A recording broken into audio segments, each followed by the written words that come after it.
Get Steven some underwear. Some tights. I walk straight in his office. I lie to you not. I walk straight in his office with a suit and tie. Say, what's going on, coach? My name is Matrick Belton. I play wide receiver, and I want to play football here. He said, congratulations. We are bringing you into the Philadelphia Eagles rookie mini camp. My whole senior year with Muschamp being the coach, I'm riding the bench and on the elevators, the stadiums, the cups, and everything at the same time. Oh, God, that's incredible. All right. Welcome, everyone, to another week's episode of Tailgate Talks with DeMarco and Garcia. We had a very interesting, outgoing host who is a former Gamecock football player, has went on to do some really badass things. Matrick Belton, a.k.a. Trick Williams. You want the song? You want to tee it up? No, that's all you, man. That's all you. You sounded really good earlier. Whoop that Whoop trick. Whoop that trick. No, but a really fun episode and kind of how he came to Carolina, what he did post Carolina. He had a tryout with the Eagles. It kind of came out of nowhere because, I mean, he'll tell you himself, like, he wasn't one that lit up the stat book, but he had a lot of guys in front of him. But he impressed people enough in some of his other ventures and other leagues that he went on to do to get a tryout with the Philadelphia Eagles and kind of spun that into what he's doing now. And I think we can pretty confidently say here in the next couple weeks, months, like, he's going to be a full-time wrestler on the WWE, and he did it in, I think it's been 2 or 3 years he's been wrestling. Yeah, I mean that was a hell of an interview for sure. I know last time I saw him, we talked about it on the podcast, was when Perry and I ran a quarterback camp. The same thing we're running this at the end of this month. That was the first time I ever meet him. I was like, this guy is a freaking moose. Like, holy shit. But Doesn't yeah, man, look like a wide receiver. No, he does not. He does not look like a wide receiver at all. But yeah, man, that was a very interesting interview, and hearing like his day to day with the wrestling thing, that makes kind of football seem like, I don't know, Yeah. easy.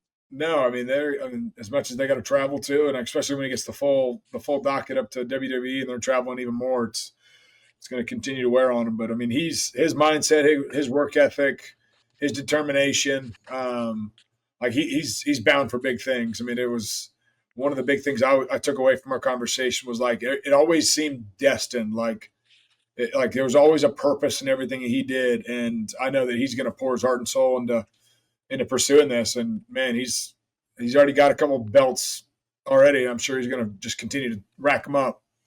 Yeah, yeah. There's no doubt about it. I mean, he was definitely an interesting interview, and like you said, man, his story about growing up and started at Hampton, Yep. transferred to South Carolina from South Carolina, and now he's in the whole circuit of wrestling. So Yeah. that was the first time actually talking to a pro wrestler. Yeah. I don't know if you've talked to No, before, hearing the ins and outs of it was pretty darn cool. I think our listeners are really going to enjoy it. So, guys, I hope everybody enjoys Trick Williams on this week's episode.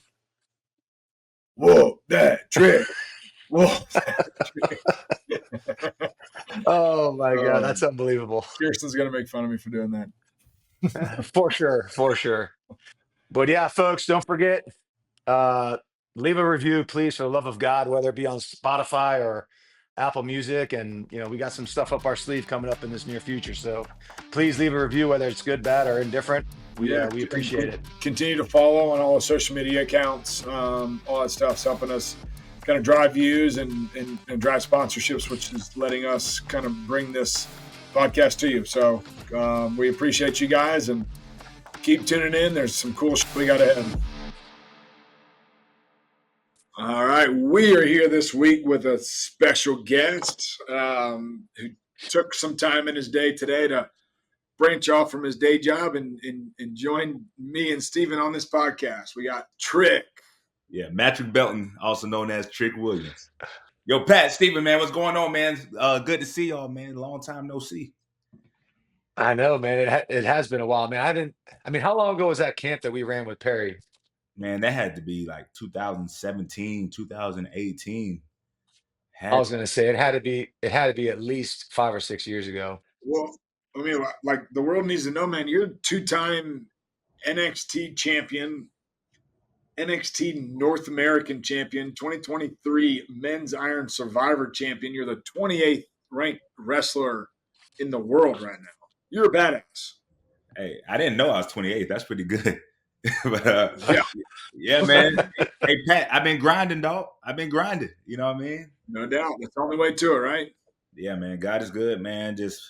Man, I took on wrestling, after football, of course. I was a Gamecock like the both of you. Mhm. And, my experience was a lot different than y'all's. I kind of, I walked on. I had to get it out the mud a little bit and, went undrafted to the Eagles. And then, shoot, wasn't necessarily a top pick for WWE neither. I had to come back and try out twice. Let's start from the beginning, man. I want to know, Yeah, start from the get-go. Where'd you grow up? Did you play a bunch of sports? I mean, most of the guys we've talked to, played basketball, baseball, football, soccer, or even in high school, they played multiple sports. So kind of tell us about your childhood. Kind of lead up into, I mean, you started at, you were at Hampton for a year, and then you walked on to Carolina? So yeah, man. Well, yeah, I'm actually from Columbia, South Carolina. My family. High school? I went to W.J. Keenan High School. Oh, so Joe Keenan lives right across the street from me. Joe Keenan the fourth lives directly across the street from me. Oh, that's crazy. W.J. Keenan popped up on something the other day for me, and I texted him. I was like, "Do you have any affiliation?" And he's like, "My great grandfather was on the board, and that when he passed away, they named the school after him." I was like, "That's badass." Small world. That's wild. I didn't know that. But yeah, man, Keenan is actually on Main Street. The same street as the campus, maybe about 20 minutes down the road, and that's where I went. My family's from Columbia, South Carolina. It's a small 2A black high school, you know what I mean? Probably 700 students, maybe. My graduating class might be 100.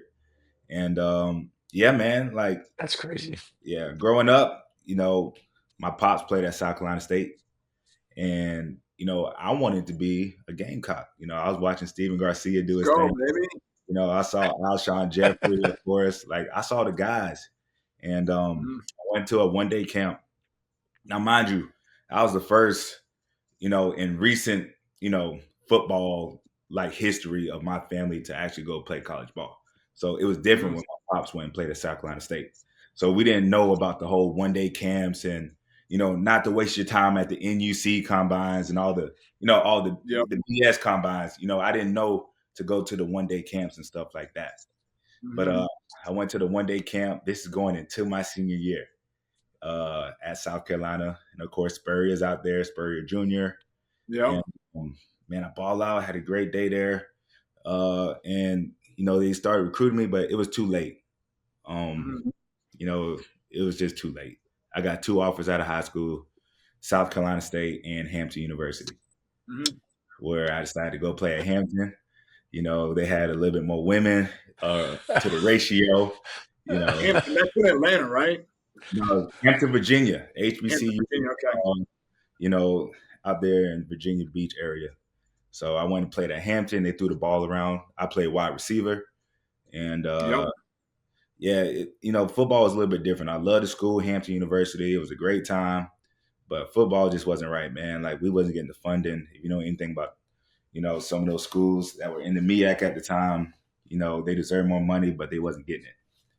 And, ultimately, like y'all, it was my dream to play in the NFL. And I didn't see that being a possibility staying at where I was at Hampton, but I did have that dream, since I was a kid to go be a Gamecock. So this was I'll never forget. It was the last day of school, my freshman year. I played at Hampton. I started, and I decided you kind of feel it this isn't a good situation. I had the strength conditioning coach at the time. His name was Big John, and he came to me in a group with all the other freshmen, all our boys. We was all packing up to go back home for the summer. And he say, "Hey, Matrick, come here. I want to holler at you for a second." I say, "Okay, cool." He said, "You need to leave here, man. This ain't a good situation for you." That's real, though. It's a strength conditioning coach at the school. He tell me like, hey, this ain't a good situation for you. You know, I suggest you go somewhere in state. You know, you from South Carolina, you know, go to Clemson or go be a Gamecock. Now, mind you, I love the Gamecocks. Mhm. And people didn't know, but my pops was military. So, you know, we kind of get that in-state deal where if you stay in-state, like you can actually go play, you know, and get your tuition paid for without actually being on scholarship. So I'm like, man, it kind of makes sense. But at the time, It was like a free scholarship player for it was like a free scholarship. Yeah. But, you know, like I Yeah. didn't, you know, make that jump, you know, make that leap of faith. And y'all boys are rolling. Like y'all had to shoot. We was number 4 in the nation at the time. This is straight off the year, right after Clowney and all them was going up. Marcus Lattimore was going up. Yeah, it was your first year was 14, right? Yeah, Connor just finished. They went 11-2. They went 11-2. You know, this is where you want to be. So I ain't gonna lie, man. It was supposed to happen right after my freshman year. And I called my coaches at Hampton and I tell them like, hey, I kind of want my release papers. I want to go walk on to the University of South Carolina. And at first, he was like, okay, cool. Go ahead. You know, he's crazy. And I ain't gonna lie, like, you know, over that little period of time when you're not really accepted into the school, you know what I mean? Like, got an ex-girl back at Hampton.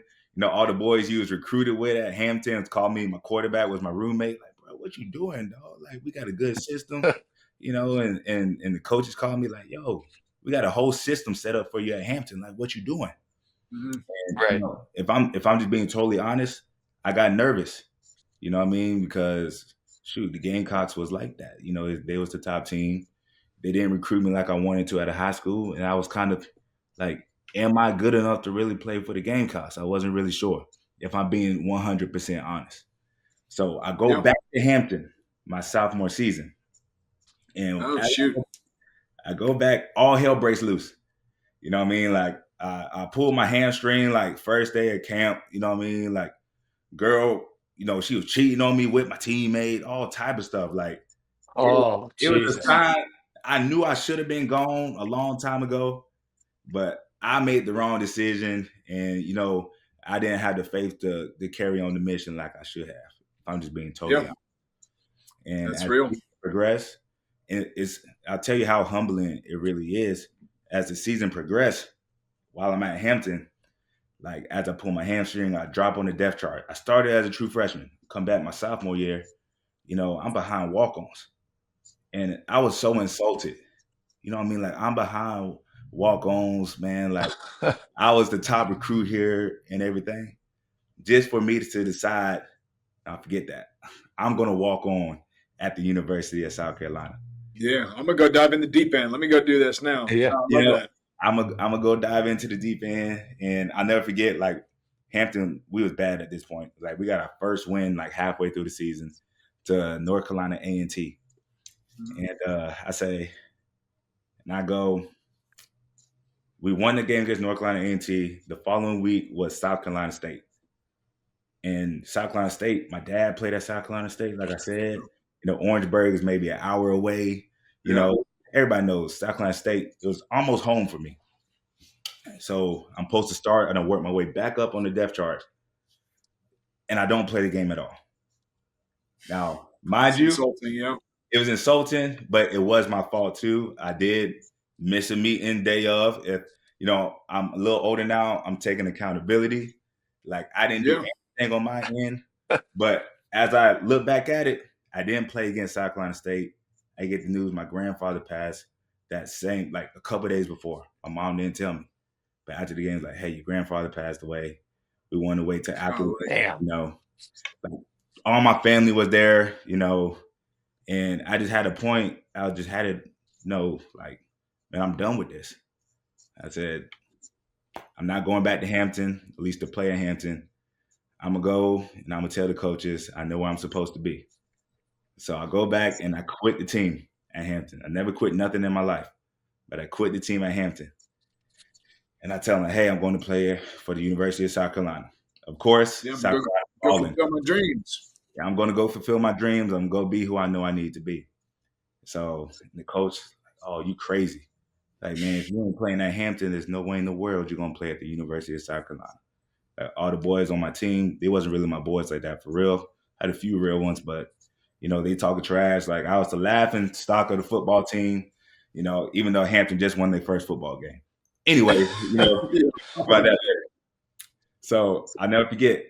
This is the 2013 season going into 14. Gamecocks are playing at home against Clemson Thanksgiving. And that week, I put on a suit and tie. I drive down to Williams-Brice. Y'all might laugh at this. I drive down to Williams-Brice. It's not like it is now where it has the fence and the gate and everything. Yeah, it's like Fort Knox nowadays. Yeah, it's Fort Knox now. Back then it was wide open. So I got the suit and tie on. I'm still technically a student at Hampton. And Thanksgiving week, so I guess the kids ain't really in school. So I walk straight inside that building, the front door of Williams-Brice. I don't look left. I don't look right. I go straight to the elevator. There's security working there. I didn't stop. I just kept going. I just hit the button. I see Spurrier. I'm getting in this thing. I'm getting in this thing. I didn't get the Spurrier, but I got the Spurrier Jr. I walked straight in his office. I lie to you not. I walked straight in his office with a suit and tie. Said, "What's going on, coach? My name is Matrick Belton. I play wide receiver, and I want to play football here." He said, okay, well, he talked. Well, I mean, you're 6'4", 240. I bet he's like, hell yeah, we'll find a space. We'll find somewhere to put you. A spot. And that's exactly what he said. He said, hey, you look good. You look like an athlete. You know what I mean? This is how I like my wide receivers to look. But do you attend the school? I said, no, sir, I do not attend the school. He said, well, Rick, I can't help you. You play football here. He said, get into the school and you try out. I said, okay, cool. So, come that spring semester, I finally get my release papers. I go to the walk-on tryout. Like I said, number 4 team in the nation at this point. That tryout was full. I'm talking like maybe 160 people. What's the name? Jamie Speronis. Yes. Hey. Jamie Speronis. Yeah, hosting the meeting.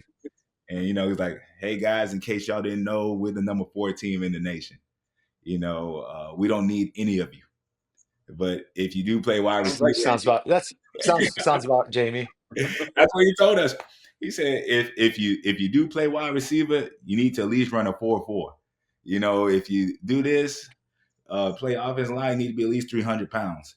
And if your GPA is not 3.7, we're definitely not going to keep you because you're not going to bring down the team GPA. I'm like, oh wow. Hey, Jamie's from Massachusetts, and he is a straight shooter. He's a mass hole, is what they call it. Mass hole. I like that. But shoot, and that was my welcome to South Carolina. And went to that tryout. Of course, cut it down from 160 to like 20 after the first day of tryouts, and then cut it to 8. And God willing, luckily I was one of that 8. But man, I was determined, man. Like, man, no plan Bs. Yep. Knew what I wanted. I knew I wanted to be part of that program.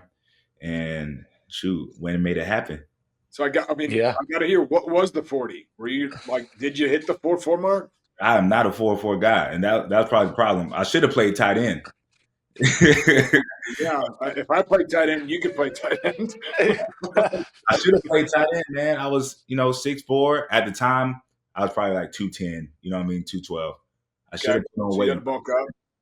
But I was a 4.5, 4.56 guy. One of those like athletes.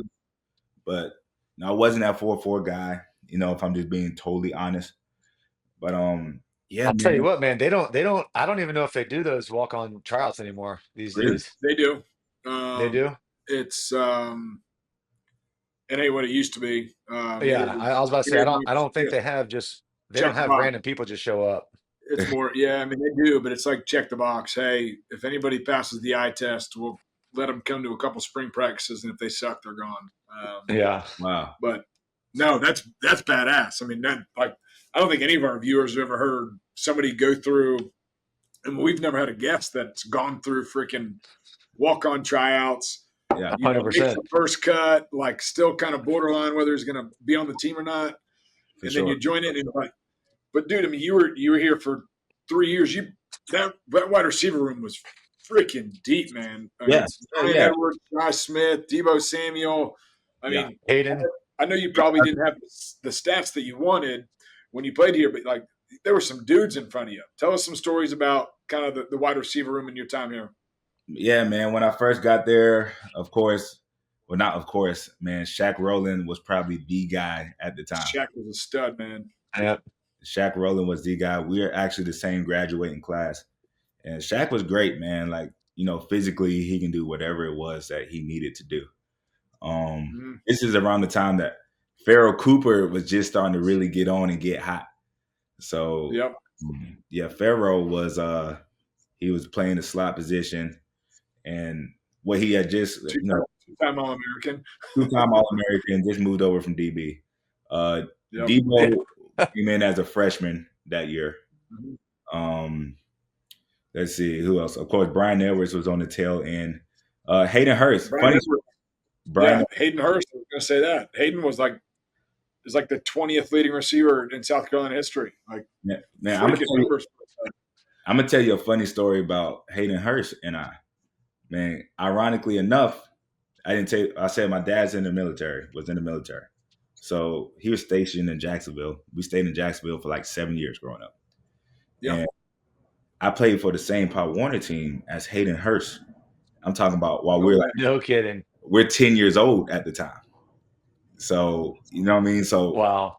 But I haven't seen Hayden Hurst because I moved to South Carolina back with my family and everything. I hadn't seen Hayden Hurst in 10 years. I'm 6'4", 210. He's 6'5", 230 at this point. So it's been a foot and 120 pounds since we've seen each other. Had a badass Pop Warner team with you too, Charles. He was fire, man. We had Hayden Hurst, Nathan Peterman, if you remember the quarterback. Yeah, I played with Nathan Buffalo. Yeah. Marching Trails, yeah. All us, we played for the same Pop Warner team. So shit. And Hayden, he walked on too, kinda. He was more transferring from baseball, so kind of more preferred baseball, yeah.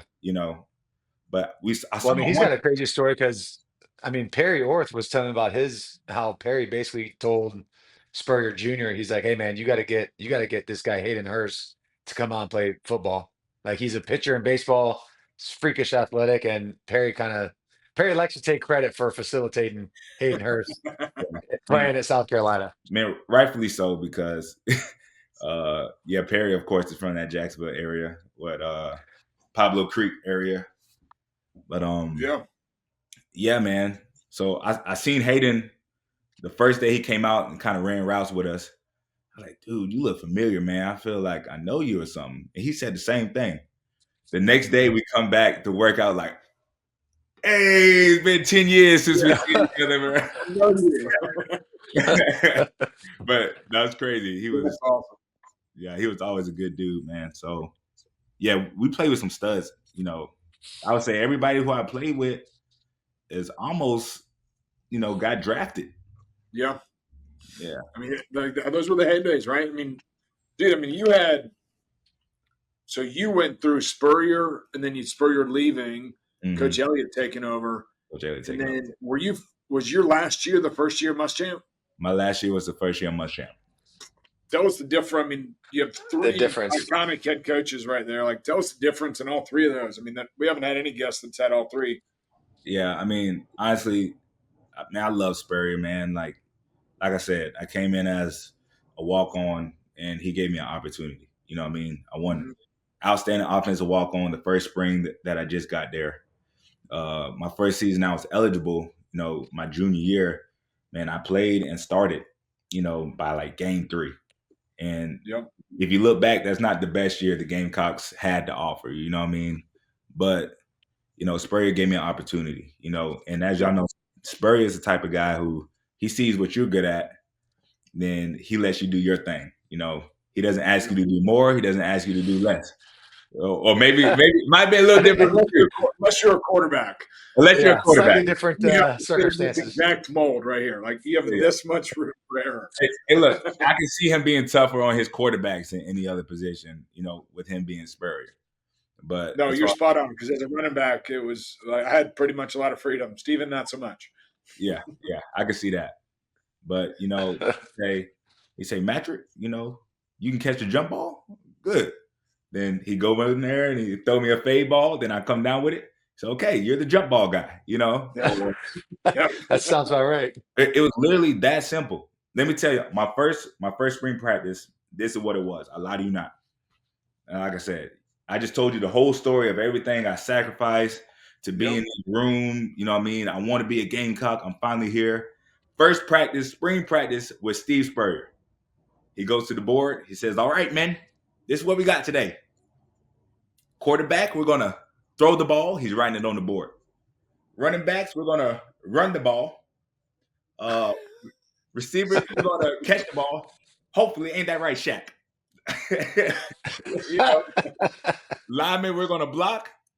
And tight end, we're going to do a little bit of everything. All right, man, let's go practice. Keep it simple, man.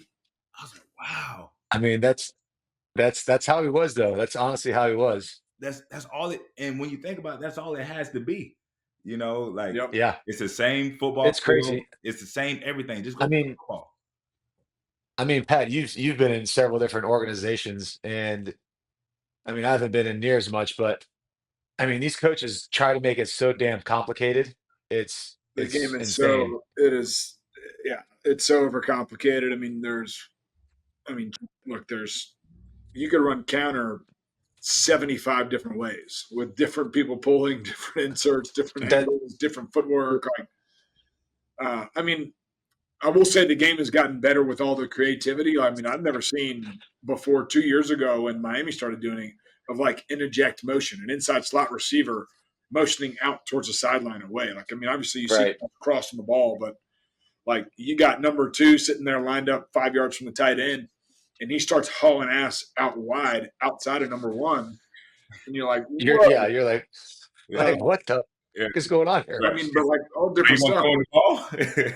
But like that goes into just Coach Spurrier's simplicity of like menu 1 through 10. Yes. Yeah, exactly. It's going to be 40% of our offense, and then we're going to have third down, like specific plays, red zone specific plays. But man, let's get good at what we're good at, and let's just impose our will. And I still remember those menus. Yeah. It was simple, man. I get the itch to get back on the field, or you don't. You're over it. Oh well, I do sometimes when I watch. I'm not gonna lie. Like I know if I knew now what I knew back then, like I said, I would have put on 20 pounds. I would have played tight end. I would have felt right in line of that great tight end trilogy we had. We had Jarrell Adams, we had Buster. Before that, who we had?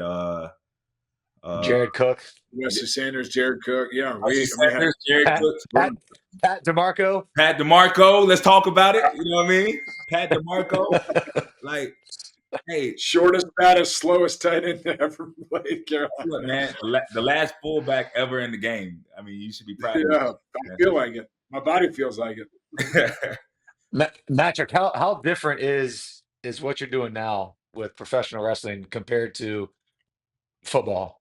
Like, is it kind of similar as far as like the weight room and the strength and conditioning routine or the meal prep? Like, kind of because I mean, I'm genuinely curious too. Like, what the hell do you guys do? Like, what does your day-to-day look like? Man, well, I tell you. So I give you my whole week, and then I answer the question. Yeah. Monday we have training. 2 hours in ring, hour in weights. We watch film just like football. You know what I mean? Yeah. And then feel free to do extra. That's just the bare minimum.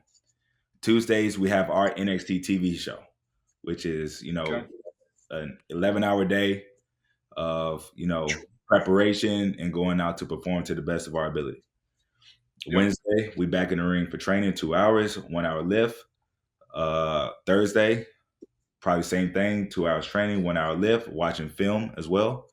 Fridays and Saturdays we probably have a show, which means we might drive to maybe Tampa or something like that. We might drive to Jacksonville. We put on the show local for those people. Fridays and Saturdays. Sundays is our rest day. Then we get back to it on Monday. So we get one Dude, day off. that's just like, longer days because just football meetings and stuff. But Right. that's like, but you have 2 to 3 games a week. 2 to 3 games a week. And I say the biggest difference, Pat, is the fact that it's 52 weeks a year. That's true. God bless. Jeez. You know what I'm saying? There's no off season then. There is no off season. Our WrestleMania is in April, and then say WrestleMania is that Saturday and Sunday. On Monday night we have Raw once again. Yep. You know what I mean? Like, so you just had the biggest win of your life, and then you defending that title. Monday night. The next day. So what is offered to you from like a prep recovery? Like, is it like a Gamecock training room, locker room? Like, tell us, do you have access to chiropractors, physical therapists, acupuncture, like everything? Is that on you? Is that provided? Yeah, it's kind of, I'll say it like this. So NXT, where I'm at now, which, I've been here for 3.5 years. It feels like I did college all over again, honestly, because NXT is a lot more comparable to the collegiate experience, where it is top of the line facilities. Like, you're getting coached by some of the best, where as opposed to Raw and SmackDown, it's more like the NFL, where you're a pro. We're not going to tell you 5 times to, do this and do that, unless you're the big money guy, maybe, but you hold yourself accountable. If you miss meetings, you're going to get, your pay deducted for it, or we kick you out. So Raw and SmackDown is a lot more cutthroat, I'll say. But that's actually the best way to put it. But we have like, so you've been on NXT for a little over 3 years now. Like, what's the time horizon? I mean, you've made appearances on WWE. Yeah. Like, what is the trajectory of like don't spill the beans, but like how far out are you? Like, are you pretty confident that you'll get there sometime soon? I think it has to be soon, honestly. Like, I've been very blessed, very fortunate, for the career that I wish I had in football. Like, God has blessed me tenfold with my wrestling career. Mm-hmm. And I'm grateful for that. And as it comes to NXT careers, man, like, there's not much I would say better than the Trick Williams experience as NXT goes. Yep. So with that being said, I would like to think that main roster call up has to be sometime soon. Yeah. But let's go back to the very beginning. Like, you finished up college, and then I was reading somewhere you actually got into coaching. You were coaching at Airport High School, doing some stuff there. Yeah. And then you did spring ball before you played spring ball, and I guess you opened up somebody's eyes because then you got the workout. I mean, because like your stat line wasn't incredible in South Carolina. Like, you didn't have that many opportunities to go make plays, but you turned into playing in a spring league, opening enough eyes to get a rookie minicamp invite with the Philadelphia Eagles. Like, that's right. How the hell does that come about? Like, that's pretty incredible in itself, man. So I just tell the whole story. So I was a physical education major, and how it worked was, when you get to your junior and your senior years, you actually have to do like the internships out in the schools. Yep. And the problem with that was junior year was fine. Like, I didn't have the season I wanted to, but the crazy part about it is, as far as returning receivers, I was the leading returning receiver coming into my senior year. Yep. Me and Debo was tied. Pharaoh was gone. Yep. As crazy as that sounds. So all those stats you see is from my junior year. Yep. But the problem was, once Muschamp came in, he changed the practice schedule. So now we're practicing in the mornings. Oh, and when you're doing the school internships, of course, you have to go to school in the morning.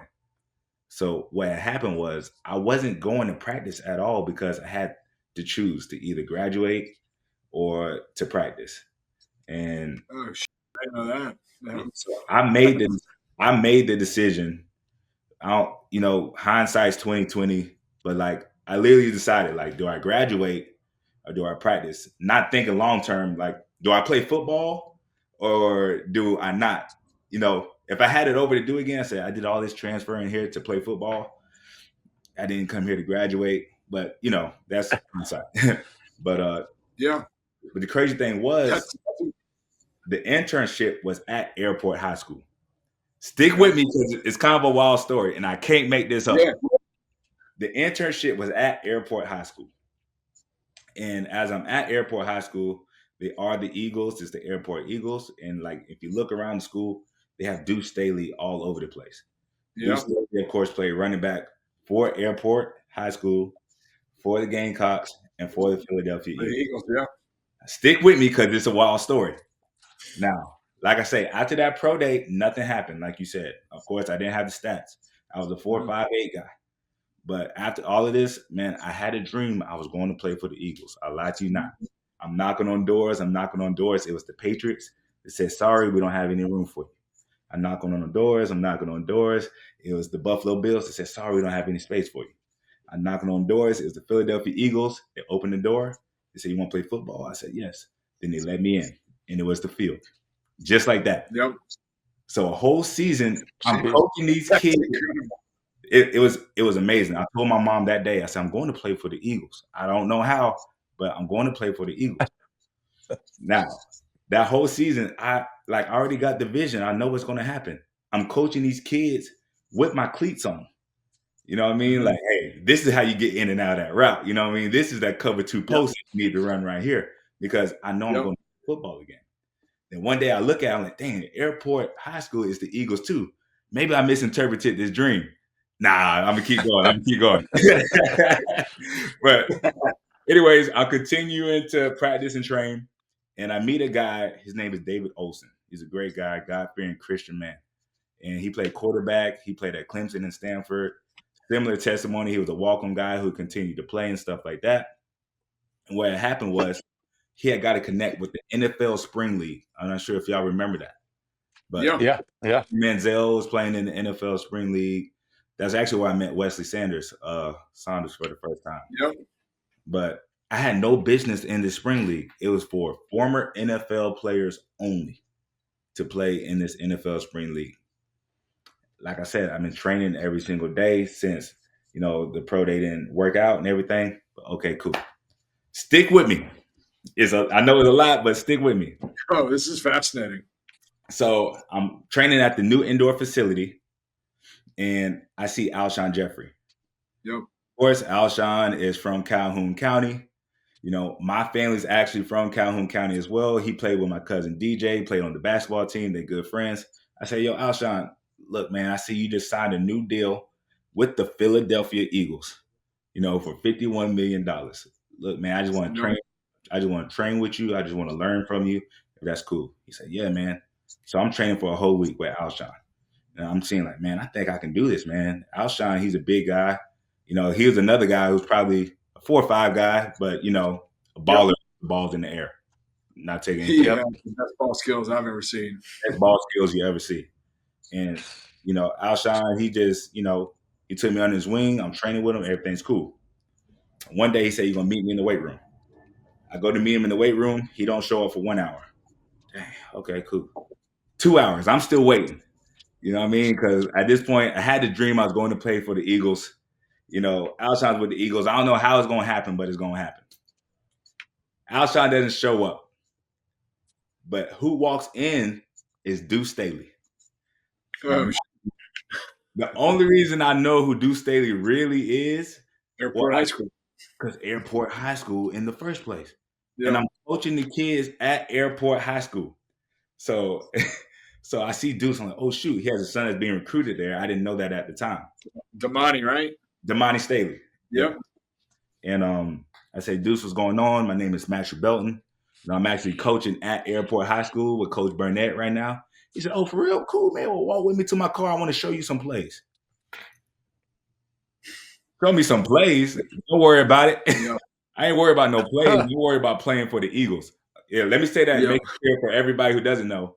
At this time, Deuce Staley is the running back coach and assistant head coach for the Philadelphia Eagles at the same time. Just to make that crystal clear for everybody who might not know. So that was ballsy, dude. Bro. So Deuce Staley, tell you what I really wanted in this relationship. Yes, that's exactly what happened. He walked with me. I walked with him to his car. He literally pulled out a notepad and is drawing up plays. I'm like, wow, what a nice guy. You know what I mean? Like, this is crazy. Yeah. But I said, Coach, this is nice, but I'm gonna be honest with you. I want to play football, man. You know, like I had my pro day, nothing happened, but I'm in the best shape of my life, and this is all I want to do. He said, you serious? I said, I'm dead serious. He said, okay, well, you got film? I sent him that junior film that I had. He said, Yep. well, we reach back to you if we can. A whole year happens, nothing happens. You know, but I'm texting him, hey, great win, great win, great win. This is the same year that the Philadelphia Eagles wins the Super Bowl. Yeah. Beat the Yeah. Patriots, yeah. You know, so I'm like, wow, man, what a year. This is crazy. And then as I go to this spring league that David Olson helped me get into, I get this film and everything like that. And I send it out. Y'all probably know this, but there's like a spreadsheet where you can get the formula for every coach's email address. So like if you're a coach for the Ravens, it might be john.smith@Ravens NFL. Yep. You know, and if it's the Giants, it might be smith.john@Giants, blase this, blase that. So I took every single wide receiver coach, every quarterback coach, every offensive coordinator, every tight end coach, and sent them my film, told them who I was, and sent them my spring league film, all 32 teams. 2 teams hit me back. The Patriots and the Bills, just like the dream. I lied to you. That's freaking crazy. It was the craziest thing in the world that ever happened to me. And they hit me up and said, hey, thank you for reaching out. But at the time, you know, we're not recruiting you. Okay, cool. You know what I'm saying? But you mean to tell me I could reach out to an NFL team myself and they'll reach out? just like that's crazy. No agent at all. I did not have an agent at this time. And then I tell my mom, like, oh man, like the Patriots reached back to me, blah, blah, this, blah, blah, that. She said, baby, did you hit up Deuce Staley? I said, well, I guess I haven't sent him my spring league film. She said, send him spring league film. I sent it to him. He says, thank you. 2 weeks later, he reaches back to me. He says, hey, Matrick, this is Staley. What's going on, coach? He said, have you ever been to NFL camp? I said, no, I have not been to camp. He said, congratulations. We'll bring you into the Philadelphia Eagles rookie mini camp. That's badass. I said, That's a hell of a story, man. That's crazy. Yeah, that's like, dude, you went through a lot of shit. And like, bro, people don't know the half. That's what we try to tell people. I mean, just like your persistence and your willingness to like put yourself out there, be vulnerable like that. Not many people like, I mean, I would tell you, like, personally, I would feel intimidated with Deuce Staley walking in like, man, I don't want to say anything. Like, you were bold, man. You knew what you wanted. You knew what the mission was. And you went out there and you got what you wanted. Man, went out there. That's incredible. Man, and that's crazy. I mean, that's a lost art. There's a lot of people that don't do that anymore. Yeah. Man, because I think similar to y'all, we didn't do this, you know, with the, you know, social media and everything like that. Like, I could care less about Instagram, you know, Twitter, followers, anything. Like, I wanted to play football. You know what I mean? And I saw y'all, man. I saw some goats that, you know, played before me. It would be so cool to go to the games and seeing, you know, on a Saturday, then you see, you know, Steven Garcia come back. You know what I mean? You see Alshon come back. You see Pat DeMarco come back. And then you step on the field and you wave and the people go roaring. I was like, man, like, to me, I just thought that was the coolest thing in the world. You know what I mean? I really just loved the game. It was that simple. Like, I just wanted to be one of the guys. And as great as that story was, I went to Eagles camp. And when I say I balled, a lot of y'all not. Everybody says, man, I was a baller. I'm not that guy. But when I tell you I balled, I got the tape and I put it on YouTube myself. Like, I'm balling on their draft picks. Yeah. Like, catch of the day, whole 9. Just to get cut. And I remember during this camp, I asked Deuce Staley, I said, hey, like, what can I do to make this team? He said, I'll be honest with you. There's nothing you can do to make the team. Yeah, the rookie minicamp's tough, dude. Like, unless you're a draft pick, like, I think that's usually most teams bring in 1 or 2 guys, and that's just for a camp invite. Right. And that's what he said. He said, there's nothing you can do to make the team. Just don't F it up. You know, just don't start tripping. You know what I'm saying? So yeah, I did what I could. You know, they didn't sign me, but I had this weirdest, like, sense of peace in my heart. Like, man, if I can go out and ball like this after everything that I've been through coaching the kids with my cleats on, through transferring, walking on, all this stuff, coaching changes, like, man, it was a fight for a very long time, just to get a tiny, tiny bit of, what I got. If it ain't And happening I mean, now, it ain't meant to be. it's Well, so then you transition from there to, being a professional wrestler. Where did that even come from? Excuse my language, but how the do you go from being a professional football player to a professional wrestler? Man, I like did you go to there's a tryout that somebody just see you and they're like, this guy looks like a badass, looks like he can throw people across the ring and jump over and kick people on the face. Man, I like not. This is what happened. So, like I said, all that happened. I had no agent at the time. I literally walked on to the league. Like, not many people really walked on. I really walked on to the NFL. The NFL team, yeah. And I signed with an agent. He was representing a guy that I met, through life, whatever. And he was like, man, no problem. You got film now for Philadelphia Eagles camp. We can get you another tryout. And we can get you in the camp. Nothing happens.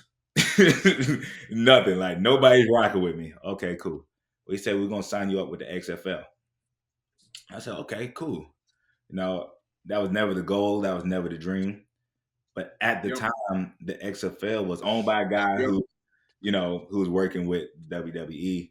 And somehow, some way or another, they saw my information through this XFL information and said, are you interested in trying out for the WWE? Mind you, I was a fan of it, especially way back in the day. Like, I was 3 years old. I opened a can of whoop ass. You know what I'm saying? Yep. But I never thought about what it actually took to become a WWE superstar. I never knew anybody who did it. And to be totally honest, I wasn't even watching at the time. I was so locked in on football. But, the opportunity presented itself. And my dad, like, man, you ain't doing nothing on this couch. You better go try out. You know what I mean? Yeah. And I was thinking, man, I gotta wear these tights, man. I ain't trying to wear these tights, man. Hey, I can tell you this: you look better than tights than me and Steven. We got the dad pods going. Yeah. I mean, y'all earned it, man. Y'all making the money. But what's fascinating is, like, I grew up in a ginormous neighborhood down in Orlando, Florida, Altamont Springs, which we talked about earlier. We had like retention ponds that when it didn't rain were just they were like our playgrounds. We would play football, basketball, baseball, but we had wrestling belts because wrestling was like big in our neighborhood. And I thought I was Bill Goldberg, man. I would spear people and pick them up and drop them on their heads. So when I was like 12 or 13 years old, one of my buddies was sleeping over at our house. I forget what I was doing, but he like tossed a baseball over to me and it hit me in the head. I don't know what was wrong. I get pissed off pretty easy, but I grabbed him and I like DDT him or something. And Mom goes to my room, and she's like, "What did you just do to poor Corey?" And I'm like, "Well, he hit me with this baseball, so I did this wrestling move on him." She's like, "It's done. You're not allowed to watch wrestling anymore. It's completely cut off." So I wasn't able to watch wrestling again in the house until I was like 17 or 18 years old. Man, you probably would have been great. You probably would have been great. I ain't gonna lie to you. Man. You probably would have been. I mean, wrestling's leverage, it's angles, it's kind of seeing the ring, getting the film. It's like pass protection. It's like pass, but put it in the face too. Yeah, for sure. But yeah, man, like that's the truth. Matrick, you ever run into like Hulk Hogan or Ric Flair and these other guys? Yeah, I've seen Ric Flair. Hulk Hogan was actually just there. I'm not sure if y'all saw him come back. Oh yeah, I did see that. The first Netflix version. Netflix. Yep. Yeah. So yeah, he's a family friend. He's from Clearwater. Yeah, right. I've known him my entire life, and I consider myself a pretty good beer drinker. Him and Ric Flair make me look like a freaking like I've been sober for my entire life. Yeah. I mean, the way these guys drink beer is unbelievable. It's kind of fascinating. It's but funny. They're good dudes, man. Yeah, for sure. It's funny you say that. The first time I saw Ric Flair in person. He was at the bar. So that makes perfect sense.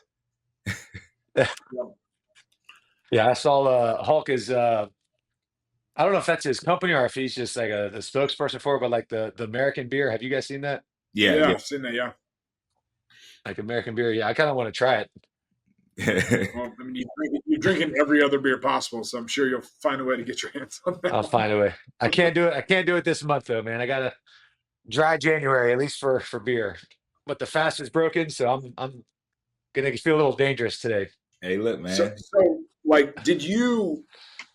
I mean, you stepped into wrestling straight from football. Like, you didn't have a brand. You didn't like. Tell us about like the creation of Trick Williams. Like, whoop that trick. Like, tell us like how everything came about. From like, I mean, you went and tried out and you explored it, and now you're booming. I mean, hopefully here soon you're going to be WWE. I mean, you already are a household name in the wrestling industry, but For sure. like did they build your brand? Did they tell you who they wanted you to be? Was it natural, organic? Man. And like, if we're not allowed to talk about some of the stuff, like No, we good. No, because the truth is, it's another great story. So after this, I go to the tryout. They say, "Yo, Matrick, you have great size, great charisma. You talk so well, but you never wrestled before in your life. So we want you to go learn how to wrestle." I said, "Okay, cool." It's kind of a little funny point in my life.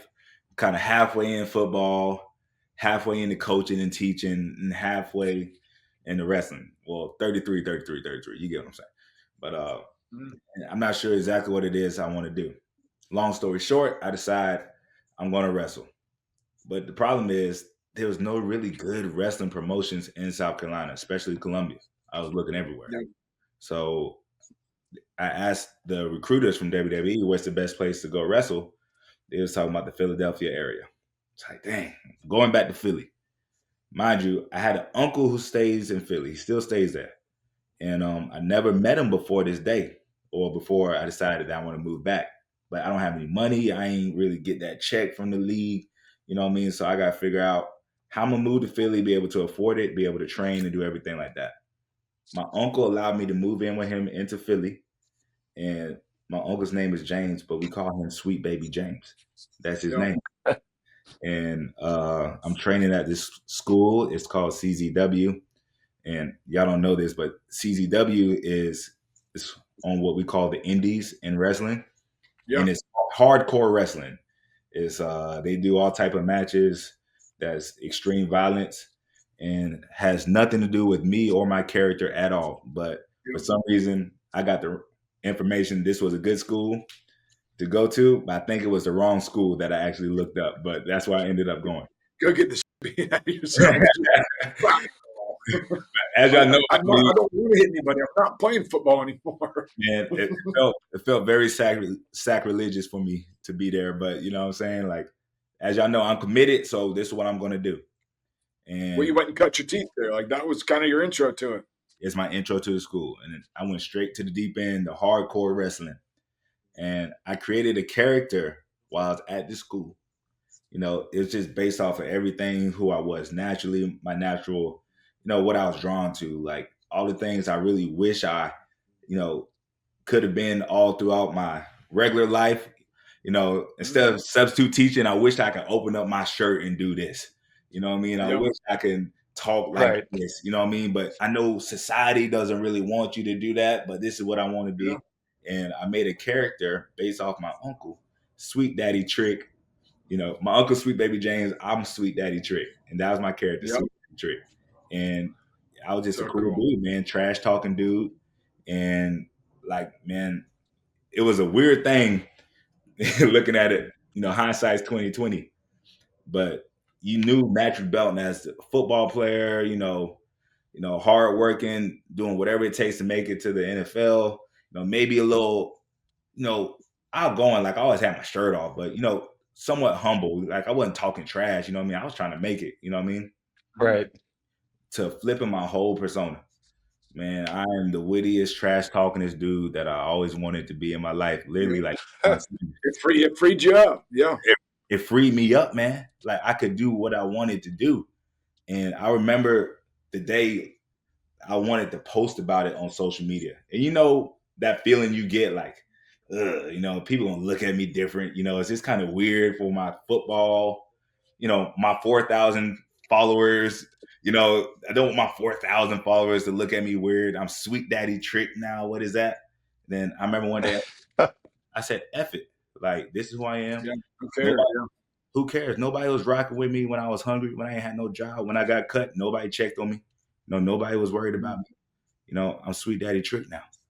And man, I rode that Sweet Daddy Trick wave into COVID. COVID broke out.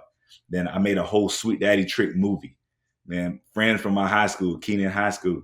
You know what I mean? We all got together. We made a whole like 30-minute film. I've never made a film before. Like I was just out here fully invested into this character that I always wanted to be in the first place. It was a bit exaggerated. You know, it's a little bit of a, you know what I mean, a caricature of who I am. It's a caricature of Trick Williams. And then once I was able to finally come back to WWE, you know, like I'm Sweet Daddy Trick, they're like, yeah, maybe we can just calm him down a little bit, you know what I mean, make it a little bit more of a natural person. And now I'm Trick Williams. Yep. Yeah, that's badass. I mean, everything you've done in life, I mean, from your childhood all the way up, like you've just gone at 1,000,000 miles an hour, didn't blink, didn't slow down, didn't hesitate, didn't wait for nobody. Like you wanted what was yours and you were going to go get it. For sure. And God bless. I mean, you got over 200,000 followers now. Yeah. You're on I don't know anything about it, but I would imagine you're like, as a younger guy in the industry, you're pretty fast track to get where you want to get to and how you want to get there. Man, one of the fastest, thank God. But I do got to ask, like, we all know like wrestling like is entertainment, and it's kind of for show. Like, how beat up do you really get after these big matches? And like, is it like a football practice? Is it like a football game? Like, are you beat to shit? I mean, how's your body feel? I mean, yeah, I mean, that's it. Like, you know, because, you know, what we do, yeah, we practice how to do these things. You know, it's no secret what the business is today. But I'll say this. If you see a guy do a backflip and go through a wooden table, then yeah, you're still doing a backflip through a wooden table. Did a backflip through a wooden table. You know what I mean? It doesn't make it hurt. Hey, when you have to go block, that hurts. That hurts just thinking about it. It hurts thinking. I gotta twist my back just thinking about look, it. Hey Pat, you saw that linebacker blitzing, and you knew it was your check to go meet him in the A gap. It didn't hurt less because you knew. You know what I mean? It's just like that's true. Yeah, you know what I'm saying. Yeah, I still got dried needles on my neck every day because of it. You know, Steven, you saw like, oh shoot. Man, I hope Corey sees this blitzing DN coming off. You know, and like you know it's coming, but that don't mean that you don't feel it. Man, I'm in pain. Yeah. Right. Hey, you know, but it's the price. And a lot of people say, "Oh man, what we do is performance based." That's true, but so is Marvel. Yeah. So is anything that we watch on TV. The difference is we do it with one take, and we don't got no stuntman. You know, that's true. We do it live. So you tell me what's real. Yeah. No camera tricks. That's a damn good point. Yeah. I mean, it's like you have to be a perfectionist. Like, how do you, like, you guys obviously practice just like an NFL team and you kind of have like the script of what you're doing. But like when something goes wrong, like you guys freaking find a way to make it look as natural as you possibly can. Man. Like, is that just kind of the relationship and the camaraderie? Like how does that flow? I'll say this, you know, since becoming a WWE superstar and football included, and maybe this was my problem in football, but in order to be successful in this business, you literally had to be okay with saying, F it. I don't know what's going to happen, but I will figure it out, you know? Yep. And Steven. Yeah. Yeah. You know, but it's literally that, though. You know what I mean? Like so many people, you think if you practice hard, if you study this and you do this, then, you know, now you're just thinking. You're not living, you're thinking. You know what I mean? Yep. Right. And, you know, being in this role that I am now is really just freed my mind so much to say, F it. Like whatever happens, I got to trust in my own ability enough that I'm going to land on my feet and I'm going to figure it out. And I would say nothing has prepared me for life better than having to adopt this mindset to be successful. That's awesome. I love it. I'd love to hear that, man. That is freaking. That's the truest damn thing I've heard. Yeah. Right, And so, you play like in a that, while, Steven. man. Like you play like that when you roll left and roll right. You said F it at one point and said, "I'm just." Often. Yeah. Trick, man. Don't think for one second I've changed, man. I still do it damn near every day. Yeah, but that's what it has to be. Okay, I'm making it happen somehow. Yeah. All right, here we go. Last thing. I mean, I didn't know this. This was new information to me, but you've been the model for Carolina uniforms and all that stuff for quite a while. You're on the logo. You were on the logo of the stadium. You're still all over everywhere. Like you like that alone did a lot for the university. Yeah. Like from recruiting. These are the pictures that they're sending all the recruits and all the mailing and the parents, and it's on the pamphlets. Could you imagine if me and Steven were like, you put in a hell of a lot more recruits than me and Steven did. Yeah, like, that's hilarious. Mom and Dad would have been like, my son's going to go and they're going to look like that guy over there. That's hilarious, man. Oh, man. Did you get paid for that? And not one dime. Oh, that's a sin. Not and one. You see these guys. You see these guys nowadays that are getting paid all sorts of crazy ass money. Man, I didn't get one dime for that. I could tell you how it happened though. Please. Steve Spurrier had his banner up there, the winningest ball coach in program history, if you remember. Yep. And then when he, left us halfway through the season, they was forced to take it down. Mm-hmm. And I had just taken these pictures. It was supposed to be T.J. Holloman, a linebacker. I'm not sure if y'all remember. Yeah. T.J. Holloman, he was supposed to take the pictures for, the calendars. It was probably just the calendars or something, the tickets. But T.J. had to leave something. I think he had a family emergency. I just happened to be in the weight room at the time. And they said, "Oh, Matrick looks good. He has a body. You want to take some pictures?" I'm like, hell yeah, I'll take some pictures. And I said it just right. These pictures supposed to be for the tickets or whatever. And they said, "These pictures look so good, man. We're going to put them on the cups." I said, "All right, put me on the cup." All right, cool. Spurrier quits. They say, "We're actually going to put this on the banner now and all the elevators." I was like, no. You didn't get a damn dollar. That's crazy. The funny part. My whole senior year with Muschamp being the coach, I'm riding the bench and on the elevators, the stadiums, the cups, and everything at the same time. Oh God, that's incredible. But it was a mind, it messed with you a little bit. Dang, I'm kind of happy about this, but at the same time, I'd much rather be playing. But I think God was a long time ago, like, man, you built for entertainment, man. Like, yeah. So what's on the docket? What's on the schedule the next couple of weeks, months? What you got in line? You got a bunch of shows and appearances and all that stuff? Man, look, you catch us every single Tuesday on the CW network, 8:00, as long as I'm here at NXT. We have a show in Atlanta, January 28th, a big show in Atlanta. We'll be coming to, we got a lot of dates and venues, but if you're looking for Trick Williams, you can find me on Tuesdays on the CW network, 8:00. And man, hopefully soon on Monday nights or Friday nights, Raw or SmackDown. Heck yeah. I know it's coming, man. Brother. I know if somebody's going to go get it, it's going to be you. Straight up. No doubt about it. To get where you are. Straight up. If you're ever in Tampa, man, holler at me.